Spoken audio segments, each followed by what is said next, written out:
Once upon a midnight drear, while I pondered, weak and weary, over many a quaint and curious volume of forgotten lore, as I nodded, nearly napping, suddenly there came a tapping, as of someone gently rapping at my chamber door. "'Tis some visitor," I muttered, rapping at my chamber door, "only this and nothing more." Distinctly I remember, it was in the bleak December, and each separate dying ember wrought his ghost upon the floor. Eagerly I wished the morrow. Vainly I had sought to borrow from my books surcease of sorrow, sorrow for the lost Lenore, for the rare and radiant maiden whom the angels named Lenore. Nameless here forevermore. And the silken, sad, uncertain rustling of each purple curtain thrilled me, filled me with fantastic terrors never felt before, so that now, to still the beating of my heart, I stood repeating, "'Tis some visitor entreating entrance at my chamber door, some late visitor entreating entrance at my chamber door. This it is, and nothing more." Presently, my soul grew stronger. Hesitating then no longer, "Sir," said I, "or madam, truly your forgiveness I implore, but the fact is I was napping, and so gently you came rapping, and so faintly you came tapping at my chamber door, that I scarce was sure I heard you. Here I opened wide the door. Darkness there, and nothing more. Deep into that darkness peering, long I stood there, wondering, fearing, doubting, dreaming dreams no mortal ever dared to dream before. But the silence was unbroken, and the darkness gave no token.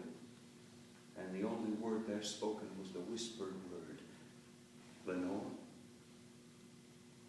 This I whispered, and an echo murmured back the word, "Lenore." Merely this and nothing more. Back into the chamber turning, all my soul within me burning. Soon again I heard a tapping, somewhat louder than before. "Surely," said I, "surely that is something at my window lattice. Let me see then what thereat is, and this mystery explore. Let my heart be still a moment, and this mystery explore. 'Tis the wind, and nothing more."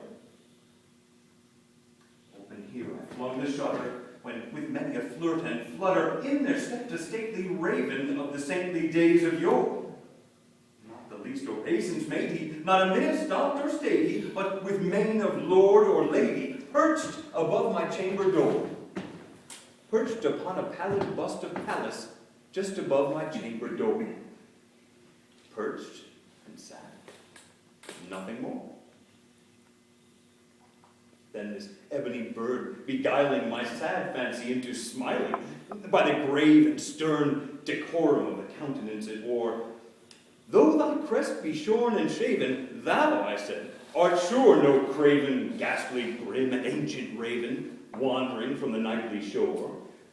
Tell me what thy lordly name is on the night's Plutonian shore."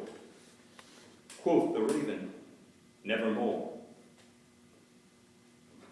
Much I marveled this ungainly fowl to hear discourse so plainly, though its answer little meaning, little relevancy bore. For we cannot help agreeing that no living human being ever yet was blessed with seeing bird above his chamber door, bird or beast above the sculptured bust above his chamber door, with such name as Nevermore. But the raven, sitting lonely on the placid bust, spoke only that one word, as if his soul in that one word he did outpour. Nothing further than he uttered, not a feather then he fluttered, till I scarcely more than muttered, "Other friends have flown before. On the morrow he will leave me, as my hopes have flown before." Quoth the raven, "Nevermore." Startled at the silence broken by reply so aptly spoken, "Doubtless," said I, "what it utters is its only stock and store. caught from some unhappy master, whom unmerciful disaster followed fast and followed faster, till his songs one burden bore, till the dirges of his hope that melancholy burden bore, of never, nevermore. But the raven still beguiled all my sad soul into smiling. Straight I wheeled a cushioned seat in front of bird and bust and door. Then, upon the velvet sinking, I betook myself to linking fancy unto fancy, thinking what this ominous bird of yore, what this grim, ungainly, ghastly, gaunt, and ominous bird of yore meant in croaking nevermore. This I sat engaged in guessing, with no syllable expressing to the fowl whose fiery eyes now burned into my bosom's core.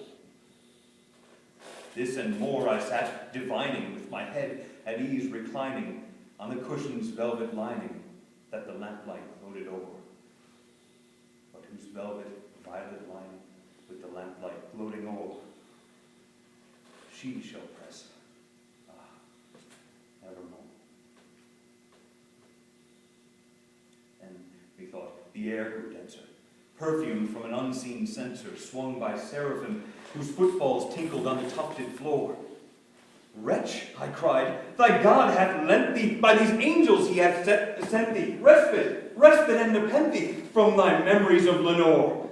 Quaff, oh quaff this kind nepenthe, and forget this lost Lenore. Quoth the raven, nevermore. Prophet, said I, thing of evil, prophet still, if bird or devil, whether tempter sent or whether tempest tossed thee here ashore, desolate yet all undaunted, on this desert land enchanted, on this home by horror haunted. Tell me truly, I implore, is there balm in Gilead? Tell me, I implore.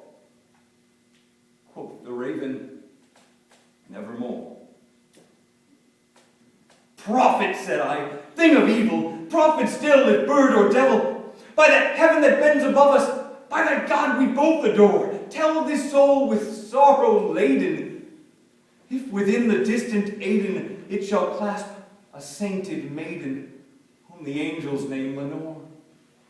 Clasp a rare and radiant maiden, whom the angels name Lenore. Quoth the raven, nevermore.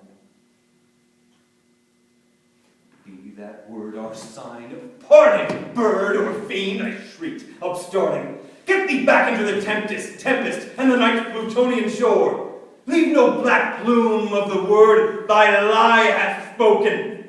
Leave my loneliness unbroken. Quit the bust above my door. Take thy beak from out my heart, and take thy form from off my door. Quoth the raven, nevermore.